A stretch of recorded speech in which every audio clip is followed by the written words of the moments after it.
একটা কথা বলছিল, এরা প্রতি বছরে সেম কথা বলে যে এরা নতুন কিছু নিয়ে আসবে। আর এরা কিন্তু মানে ও একটু ছোট করে এই কথাটাও বলছিল। কিছু মানুষ ওরা আব্বাও ডাকে, আবার কিছু মানুষ ওরা ব্র্যান্ডও বলে। আসলে কি একটা জিনিস, ওয়ানসা নিশাখুর অলয়দা নিশাখুর, এদের মাথা কাজই করে না।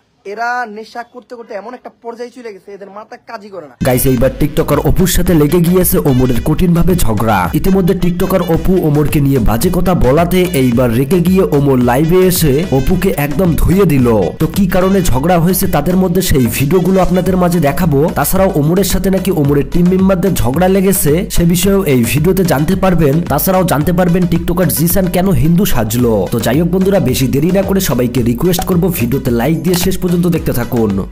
বন্ধুরা, সর্বপ্রথমে জেনে আসা যাক ওমর এমনকি অপুর মধ্যে কি কারণে ঝগড়া লাগলো। প্রত্যেক বছরে যখন নতুন নতুন সাল আসে, অনেক ছাপড়ি পোলাপান বলে এইবার নতুন বছরে এমন কিছু করে দেখাবো যেটা দেখে নাকি সবাই তার দিকে তাকিয়ে থাকবে। তো এমন কিছু ডায়লগ নিয়ে ওমর সেই ছেলেদের বিরুদ্ধে একটা প্রতিবাদমূলক ভিডিও করে, আর সেই ভিডিওটি হলো এইটা। তো ওরা স্টেটাস দিতেছে এই বছর ওরা জানা তা করছে, হইয়া বইয়া কাটাইছে। নতুন বছর এক নতুন করে দেখবেন, ওরা নতুন বছর নতুন রূপে ফিরাইব, ওরা চুল ফালাইব, ওরা এটা করবো এটা করবো।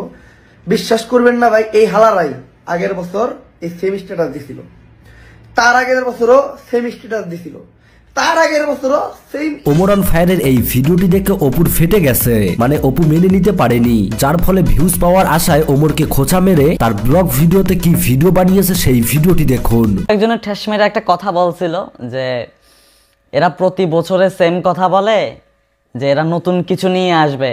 আর এরা কিন্তু মানে ও একটু ছোট করে এই কথাটাও বলছিল। আপনারা অনেকে খেয়াল করছেন, আবার অনেকে হয়তো খেয়াল করেন না, যে হ্যাঁ মনে হয় চুল কাটবে। তো সে যেই হোক, আপনাদের হয়তো কিছু মানুষ ওরা আব্বাও ডাকে, আবার কিছু মানুষ ওরা ব্র্যান্ডও বলে। ওর জন্য একটা স্পেশাল ভিডিও আসবে। ভিডিও আর কাপল ব্লগার আর টিকটকারদেরকে নিয়ে ভিডিও বানানো ছাড়া আর অন্য কোনো কন্টেন্ট আছে তোমার কাছে আমি আসলে জানি না। তোমার কাছে অন্য কোনো কন্টেন্ট আছে কিনা, মানুষকে ছোট করে কথা বলা ছাড়া তোমার কাছে অন্য কোনো কন্টেন্ট আছে কিনা আমি আসলে জানি না। আর তুমি চাইলেও পারবা না, তোমার দ্বারা ওইটা সম্ভব না। এ কারণে তুমি শুধু ভয়েস নিয়ে আর মানুষের পিছনে পড়ে আসো, তাও কাপল ব্লগার আর টিকটকার এরা যদি ভিডিও করা ছাইড়া দেয়, তোমার মনে হয় না খাইয়া মরতে হবে।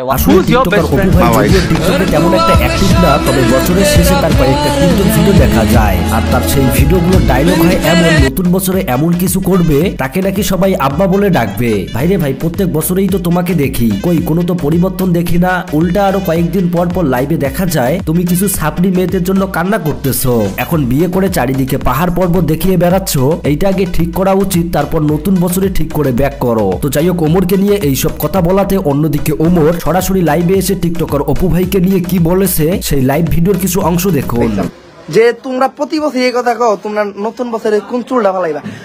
চুল ফালাইবা বলতে বুঝেন, চুলের বিপরীতে একটা ব্যাড ওয়ার্ড আছে, আমি ব্যাড ওয়ার্ডটা ইউজ করি নাই, এজন্য আমি বলছি যে চুল ফালাইবা। কিছু নিশাখুর এটারে এমন ভাবে রিপ্রেজেন্ট করে ধরে। আসলে কি একটা জিনিস, ওয়ানসা নিশাখুর অলয়দা নিশাখুর, এদের মাথা কাজই করে না। এরা নেশা করতে করতে এমন একটা পর্যায়ে চলে গেছে, এদের মাথা কাজই করে না। মানে এরা বুঝেই না মানুষ কি কইতে চাইছে। অবশ্য এদের ভুল ধরে লাভ নাই। মেন কাহিনীটা হলো কি জানেন, এদের নিয়ে ওই সবাই এগোরে নিশাখুর কয়। আমি যখন কই তখনই সমস্যা। কারণ কি জানেন, আমি যখন কমু ওইটা নিয়ে যদিও কথা কয়, তাইলে মানে একটু মোটামুটি আমার অডিয়েন্স যারা আছে তারা হয়তো একটু গালি দিতে হইলে ওর কাছে যাইবো, এটাই। আর কিছু পোলাবান খালি কয় যে আমার অডিয়েন্সের সাপোর্ট খুব ভালো দেখা যে ওমরের পোলা, ওমর কি তোকে আব্বা লাগে নাকি। আমার প্রত্যেকটা অডিয়েন্সের কাছে কখনো আমি নিজের সেলিব্রিটি দাবি করি নাই, এরা আমার কোনো ফ্যান্স নাই, এরা আমার ভাই। তাছাড়াও অল বাংলায় কাপল ব্লগ কথাটি কে সর্বপ্রথম পরিচালনা করেছে, এমনকি এইটাকে ভাইরাল করেছে, এই বিষয় নিয়ে ওমর কি বলেছে সেই ভিডিওটি দেখুন। এই যে বউ ব্যবসায়ী যে নামটা না, এটা আমার দেওয়া। আজকে যতজনই বাংলাদেশে এই বউ ব্যবসায়ী করে ডাকে, এই নামটা না এই যে আমার দেওয়া। এই নামটা দিচ্ছি না, এখন আকিকা দেওয়া বাদ আছে, আকিকা দিয়ে দিব। এই নামটা এখন একটা আকিকা দিয়ে দিব। তো যাই হোক, অনেকেই ওমরের টিকটক ভিডিও দেখে বলছে ওমরের নাকি বন্ধুদের মধ্যে আবারও ঝগড়া লেগেছে। তো যাই হোক, সর্বপ্রথম আমরা দেখে আসি আগে ওমর তার বন্ধুদেরকে নিয়ে কি বলেছে। আমার একটা খারাপ অভ্যাস হচ্ছে, আমি খুব তাড়াতাড়ি মানুষকে মনে জায়গা দিয়ে দিই, আবার ভুলেও যেতে পারি। তাছাড়া বন্ধুরা, অন্যদিকে দেখা যায় ওমরের টিম মেম্বার সাজ্জাদও বন্ধুদেরকে উদ্দেশ্য করে একটা ভিডিও বানিয়েছে। নতুন বছর দেখার আগে কিছু মানুষের নতুন রূপ দেখা ফেলাইছি। আসলে গাইস তাদের মধ্যে কোনো ঝগড়া হয়নি, এগুলো তার আগের বন্ধুদেরকে উদ্দেশ্য করে বলা হয়েছে। তো যাই হোক, এবার কথা বলা যাক টিকটকার জিসান ব্রোকে নিয়ে। এই টিকটকার জিসান চুল দাড়ি এমনকি সবকিছু ফেলায় সাধু সন্ন্যাসী সেজেছে। আবারও ট্রেন্ডিং এ আসার জন্য জিসান এই কাজটি করেছে, চুল টুল সবকিছু ফালায় ভিডিও করতেছে যাতে সবাই রোস্ট করে তাকে ভাইরাল করে দেয়। ইসলাম ধর্মতে থাকা সত্ত্বেও চুল দাড়ি সবকিছু ফালায় এইরকম সাজাটা মোটেও উচিত হয়নি। তাছাড়াও টিকটকার জিসানের এই অবস্থা নিয়ে এই ভাইটি কি বলেছে সেই ভিডিওটি দেখুন। প্রথমে তুমি চুল পালাইছো, ওইটা ভালো কথা। পরে দেখি তোমার গালে তো দাড়িও নাই। এখন তোমার পাবলিক কিভাবে চিনবে? তুমি কি হিন্দু নাকি খ্রিস্টান? তো বন্ধুরা, এই জিসানকে নিয়ে আপনাদের মতামত কি কমেন্ট বক্সে জানাবেন। তো এরপরেই দেখুন বাংলাদেশের একজন সফল কাপল ব্লগার যে কিনা সেলুন দিয়েছে, অথচ সেলুনে প্রবেশ করতে গেলে সবাই তাকে স্যালুট করতেছে। এমনকি সে সায়েন্স নিয়েও পড়াশোনা করে, কিন্তু সায়েন্স কি সেইটা জানে না। কিসে পড়ছো? এই তো আমরা সেকেন্ড ইয়ারে পড়তেছি। সেকেন্ড ইয়ারে পড়ো? কোন সাবজেক্ট নিয়ে?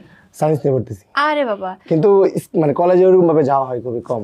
কোন সাবজেক্ট নিয়ে পড়ছো? সায়েন্সের স্পেসিফিক কোন সাবজেক্ট নিয়ে? স্পেসিফিক সাবজেক্ট হচ্ছে আপনার সায়েন্স নিয়ে পড়তেছি।